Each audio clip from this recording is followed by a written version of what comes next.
Hello, it's starting to get dark here in London, so I'm hoping that I can read my writing in this video. I've been talking earlier today about the dynamics of the Ukraine war in the context of the United Kingdom, including its current state of discontent in the wake of the recent riots and demonstrations, some of which were extremely violent and hateful. I've been talking, as you may know by now, if you've been watching me, about how the UK functions, especially with regards to housing benefits and the benefit system, and quite significantly, the NHS, the National Health Service that is, which is our health service that we pay national insurance for. And I've been talking about how many years ago, a good 20 more years ago, I was diagnosed with schizophrenia. This was in my late 20s whilst working as a journalist. And I've talked about how derogatory and unnecessary this phrase is, especially if you consider Nazi history and also the fact that co-occurring conditions like my epilepsy and PTSD were ignored, and as such I nearly died of an epileptic seizure some years later. And there's very little care about truth in those, and also about contraindicated medications, which is the reason I suffered this grand mal. And I was subsequently diagnosed with epilepsy, and it shed light on some of the feelings I had as I was being told I was psychotic. And I managed to keep working, and I've had a speciality. I've written mainly about Russia and the former Soviet Union and associated regions, historically associated regions. But I've also specialised also in business, and I've written about other parts of the globe, and particularly when I was working as a journalist for natural gas. And although I wrote somewhat about Russia, the bulk of my work was global gas industry, although I did less on Europe because that was covered by another person working where I was. Anyway, so I've been talking much about health and hate, but I've also been trying to, even though I'm not working currently, I've been written off. This has been gone for many years. I've not been working. I've been trying to at least say a few words about the current Ukraine conflict, the war there, and in Eurasia, in Russia now, because I feel that it might genuinely be useful for people to hear my insights, especially as there's so much concern about high energy prices and the Russian natural gas situation, especially to our countries and to the European countries. I'll try and read it as it gets darker. When I was working as a foreign correspondent for Jane's, which was just after I had completed and handed in my doctoral thesis. This is Jane's, the military intelligence magazine series of magazines that cover things like shipping, but in a military context. I was writing for them about energy. And so when I was working in Vienna, after completing my degree at Vienna University, I was working as a correspondent for Jane's and various other outlets.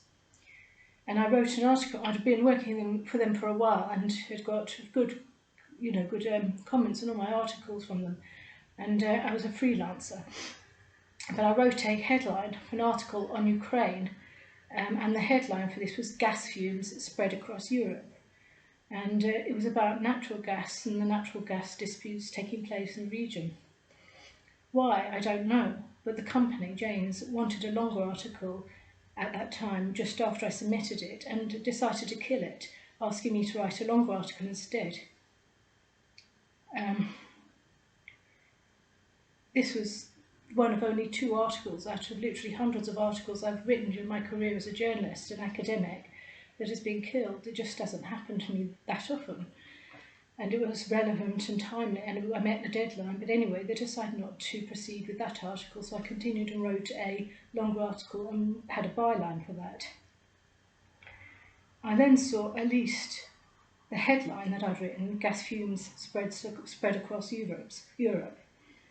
The headline that I'd written, and a sort of similar introduction, that's all I could see in the database of Jane's. It was exactly the same as my headline. And the introduction was slightly differently worded, but very much the same gist, but I hadn't been paid. And this was a headline I saw there, and when I complained that it was my headline and I hadn't been paid, they just put it in having said they didn't want it. They paid me very begrudgingly £8 for the headline and ignored the rest of the content and the fact that the article I'd written, the same subject at least, was in there. My subsequent articles for them went in without a problem, and some, as I say, with bylines. But I was so stressed out and exhausted by the situation, and I'd been travelling, I'd been sitting in a hotel at the airport with delays and difficulties there, that I developed a serious virus and left Vienna in a state of ill health, serious ill health. The virus hasn't been identified, but swine flu was going around at the time, and I know I was subsequently, later, I had another virus and had a diagnosis of swine flu. I was so upset by this taking of my work, my life's work, all that thought put into it, that I started to practice suicide, climbing up hills, climb up even cliffs to see if I could find the courage to jump off. But I snapped out of it for reasons I've discussed in earlier videos. You have to understand I was having 100 seizures a night sometimes, and I was still doing this work. I've discussed how circumstances intervened and God came to me, and I've been in a Christian way ever since, but off work, ill. And I've discussed this situation in the context of the stigma of schizophrenia and the difficulty managing contradictory medical ideas in earlier videos. Years later, I tried to reply to James when I was out of work, doing my best. I wasn't well, but I wanted to apply, but they didn't want me. I reapplied, they didn't say why, they had loads of people who could do it, and anyway, they didn't want me. They thought they had all these people that could do it instead. And in any case, the salary for that type of freelance journalism, and all my experience of freelance journalism nearly, would not have been sufficient. I have never been offered a freelance retainer, which is an amount that should sustain you and pay your expenses over each month as you are booked for that particular publication. And I was paid £155 per 1,000 words for my life's works. And with the benefit of being a fluent Russian speaker, because I studied that at university and learnt it a bit at school from the age of 14.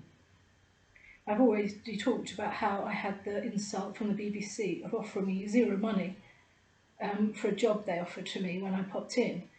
But also they had the gall to ring me up years later asking for the conclusions of my thesis for no money and nothing in it for me, and I explained that it hadn't even been finished yet. I was just a student at that point.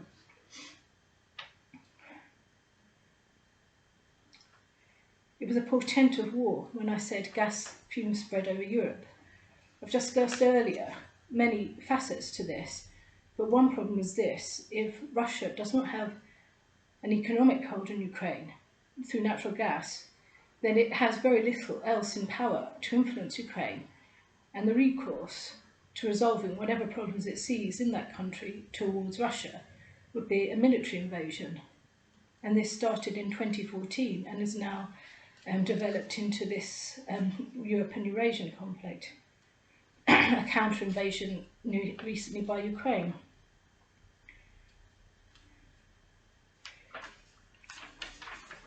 So this portent of war, especially in the longer article I wrote, was commissioned, had the heading, this article had the heading, "It is an ill wind that blows nobody any good." I don't know if I fully understood the idiom, but it was an article about the worsening of Russian relationships and the EU and their substantive criticism of the events that were unfolding there.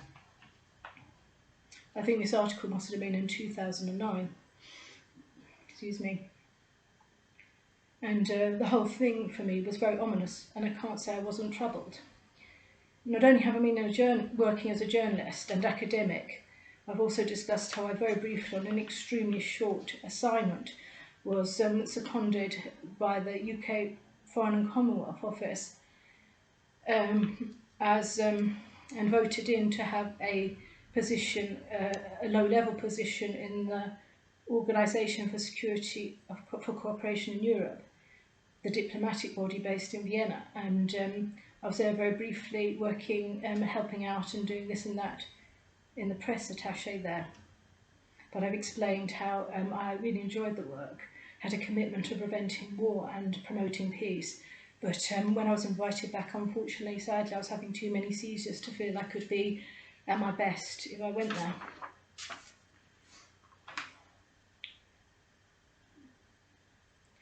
Although these are very thorny, have been, I've described thorny relationships between Russia and Ukraine historically, and in the context of Russian natural gas supplies to Ukraine and the rows that have broken out very often about this relationship. Nevertheless, I would say it is unfair to say that Putin spouts Nazi rhetoric in the way the Western media, or at least the UK media, has stated quite often, without sufficient examples. It's all very well, but I really need to see concrete evidence that he's behaving the Hitler that you said he is. In one speech I have seen, I think it's relatively recent, this speech. I was looking at the actual speech itself and assisted by subtitles, and he criticised the United Kingdom yet again for saying how they had said in this country that God should be gender neutral. And I'm a Christian, I'm aware of the debate, but not this gender neutral debate. I hadn't seen quite that. But as far as I could tell, he wasn't saying, as I understood was the debate, that it shouldn't be a she also, a her also, as well as him. It would be literally gender neutral, which means it would have no gender whatsoever. And I felt it was appropriate that he involved other faiths in the discussion. They may not all agree, individuals within those faiths, but he did have an all-inclusive approach to faith rather than just following a Russian Christian Orthodox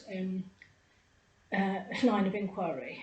He alluded to all faiths in this discussion. Genderless is different from saying it or they. I say must surely also be referring to a gender, a type of adult sexuality, and therefore I do not also feel that God is genderless. I'm a Christian. Genderless is peculiar for me as a God, because Jesus was a man. The debate I observed and heard discussed at the church was for God to also be a her. They were saying, initiating plans to call him also her, which I welcome and understand in my own way. And I should imagine, when I say it is not necessarily not an as a God too. That is not gender neutral. It is included in the discussions. It just so happened they were talking about her at that point, as far as I could say. And I should imagine a Jesus portrayed in my Bible as a he, not only is Christ for me of any skin colour under the sun, but also I can fully and plausibly understand a female Christ or a it Christ in the family. But he was attacked, Putin was attacked for saying that it cannot be gender neutral. You may be wondering about the title of this YouTube video, alluding to a ball of fire. The fires in Russia from drone strikes, but also we've had here in London a series of fires that I don't feel I've seen the explanation for yet in tower blocks. This follows on and coincides with the outcome of an inquiry into the fire at a tower block in London, the Grenfell fire. And there is much criticism for many departments, and I have yet to read the full report personally myself. I have discussed in earlier videos my instinct about the factors contributing, even causing, the Ukraine-Russia war. But beneath harsh words, it is business as usual. It is not, rather, business as usual, but another angle on the energy rows that are currently taking place, and EU-Russia sanctions. There is speculation in the media about the cause of the explosion along Russia's pipeline project, the Nord Stream 2 pipeline project, a subsea pipeline that had been created to export Russian gas to Western Europe. it has long been controversial with Western officials. In other words, the saying that it would increase EU energy dependence upon Russia. This is undesirable to be over-dependent on Russian energy supplies. But a subtext to Joe Biden, his comments, and Olaf Scholz's comments, saying the invasion of Ukraine again, that is following on, I assume, from 2014, by Russia, would halt the line's inauguration. And this was also perhaps strong rhetoric, but also using this as a camouflage.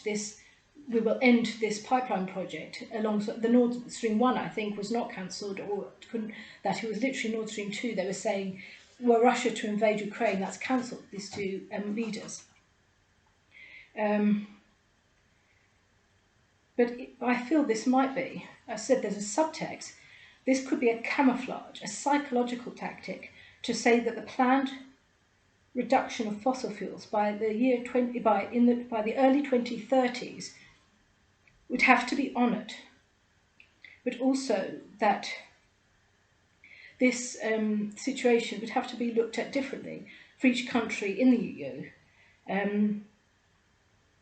where green innovations are concerned. So each different country has a different sort of amount of how much they've pursued green innovations. There has to be not just discussed as a whole EU bloc, as the media continues to do, but obviously on a country-by-country basis, or on a case-by-case basis. And an obvious actor to examine beneath war rhetoric, this war rhetoric, are the energy companies themselves, which don't often get much citation where they are concerned. It is literally just the political discourse that is alluded to often in the media. In other words, the war rhetoric, the war requires rather a more nuanced discussion about energy security and sustainability, and discussions on how to offset the tension that exists and must still exist, as far as I can see, between short-term energy needs in the EU and Europe, let's say, and longer-term green goals, the aim towards less and less fossil fuels, the 2050 target.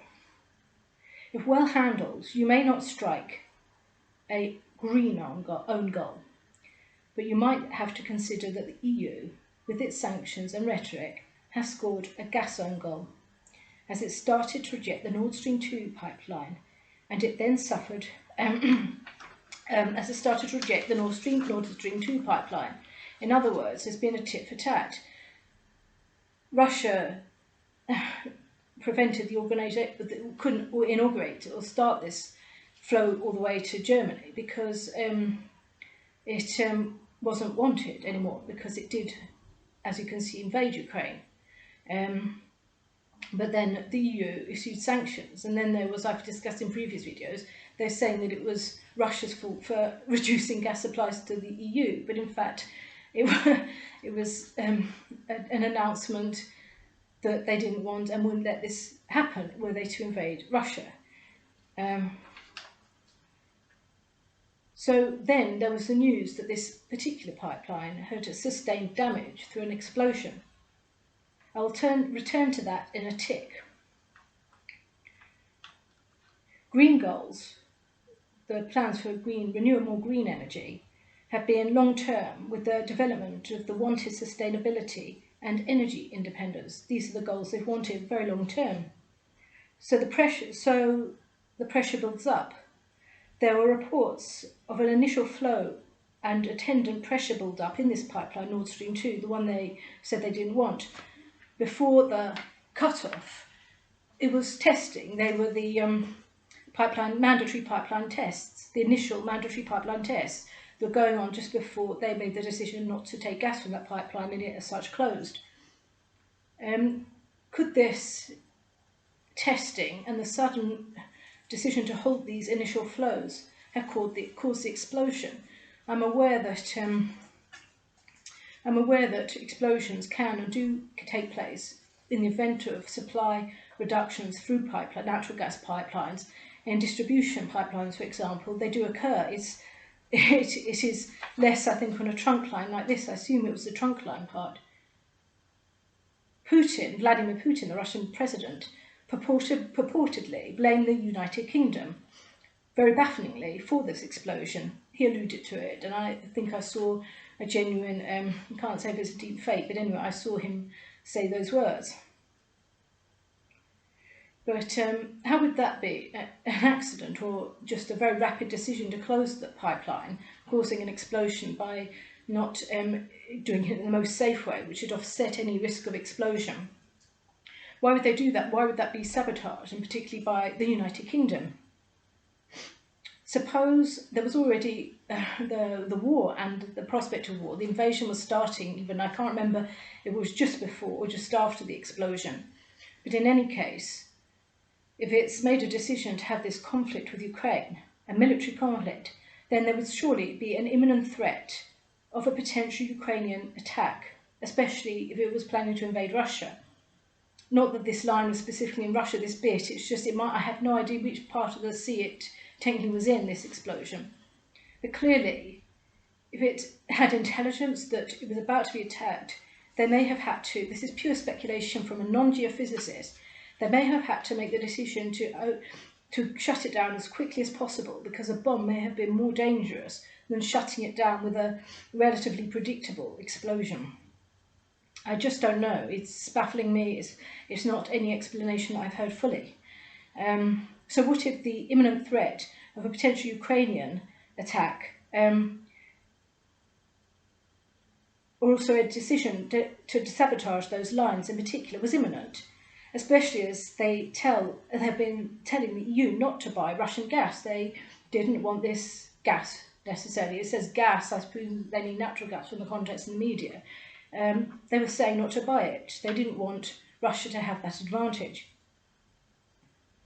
So there may have been a hasty, incorrect halt of these flows, these initial tests, if they were actually taking place, instead of, I really don't know, there's no information, I'm literally just thinking as best I can why and how this could have occurred, instead of the safest procedures for shutting it down. Because, as I say, it might have been safer than a bomb in a war. And look how Ukrainian divers are now suspects. In the media are saying that they've been considered suspects. But what about UK involvement alluded to by Putin, if that's correct, if that's true, and if it has any credence? First, we have been hostile to Russian energy. It might be that psychological factor that has affected overall impressions and perceptions of the Russian energy situation in the EU, in these decision-making countries like Germany. And I have to say, a type of man has often alluded to the Nord Stream 2 pipeline in England with excessive interest. They seem to prioritise that as a subject over any other Russian pipeline projects that have actually been inaugurated. It's just a curiosity that I've noticed and observed over the years about the Nord Stream 1 and Nord Stream 2 pipeline projects. I'm not sure of the specifics of the United Kingdom, but certainly it might be stepping back a few. I think this is what I mean here. If you step back a few paces, a bit into the past, maybe the United Kingdom and its actions have in some way compromised Russia's relationship with Ukraine and vice versa, leading to a recourse to this military conflict and the invasion of Ukraine. It may be Russian perceptions. And I do not know all the specifics, or really the specifics as a fact, that the UK would have been pinpointed by Putin at this point. But why would he have pinpointed Great Britain, even if it's untrue? It was certainly a perception that has to be given some thought. Because Western pressures over the years have both unintentionally and at times intentionally exacerbated corruption on Ukrainian soil. I do not want to misquote or misguide people as to this impression, but it is the political scientist, the UK political scientist Richard Sacco, I believe, who writes many interesting books and many great overviews of the Russian economy, the Russian political life, Russian structures, a very experienced analyst on the subject. I believe I understood him correctly, and forgive me if I don't.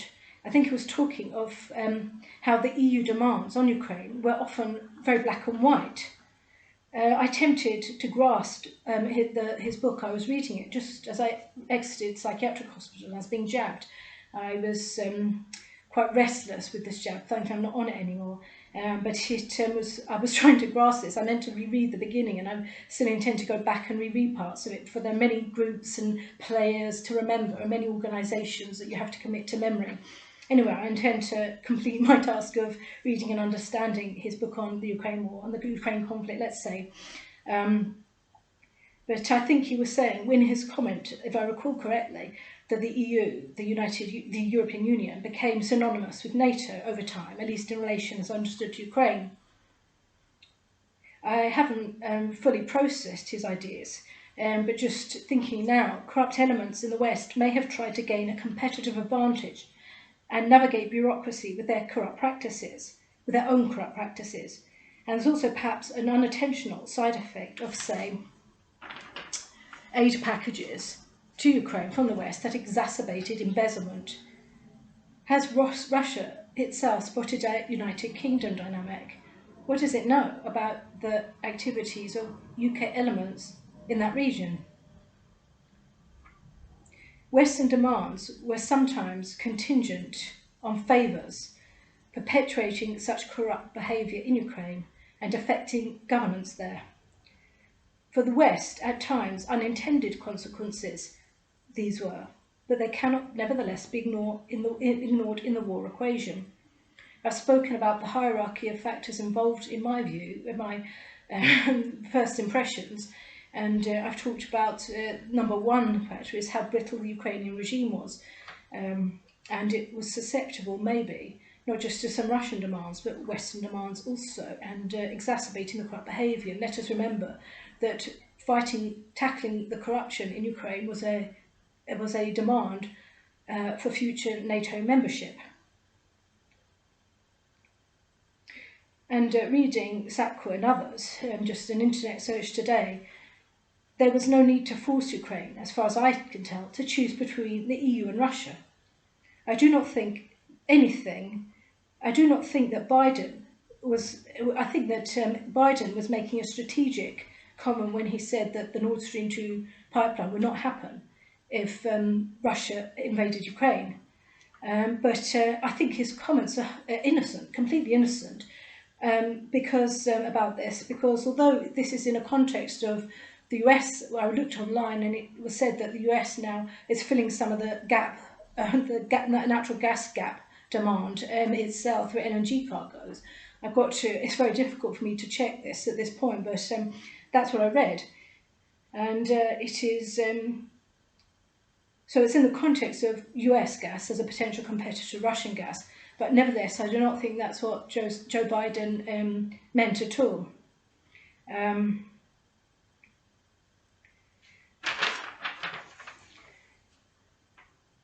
With regards to the UK media, which I keep saying I find very unsatisfactory, at least especially the TV media. I'm not particularly reading the printed out newspapers, but I do look at the TV aspect of them, of their coverages.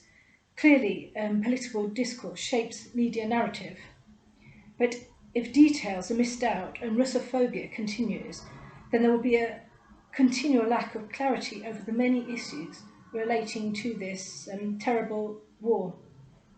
And thank you for watching. I think it's just about getting dark enough to need more light. I think the quality of the screen's fading. Thank you for watching today. I hope it's enlightening. And I want to point out that although the latter part of this talk was entirely my own research and idea, I used ChatGPT and I've rewritten it, but it confirmed what I was thinking and helped helped me be more confident in expressing the ideas. That's why I was maybe reading more slowly, because I have to, I've used some of the words and vocabulary, but rewritten it to my own style. And it was prompts I made to it, and to ask if it agreed with this opinion, that opinion, and it made me able to write it down and speak with a greater degree of confidence.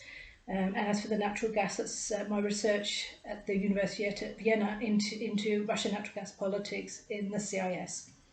Thank you for watching, and have a blessed day, a blessed evening, a blessed night, and a great time.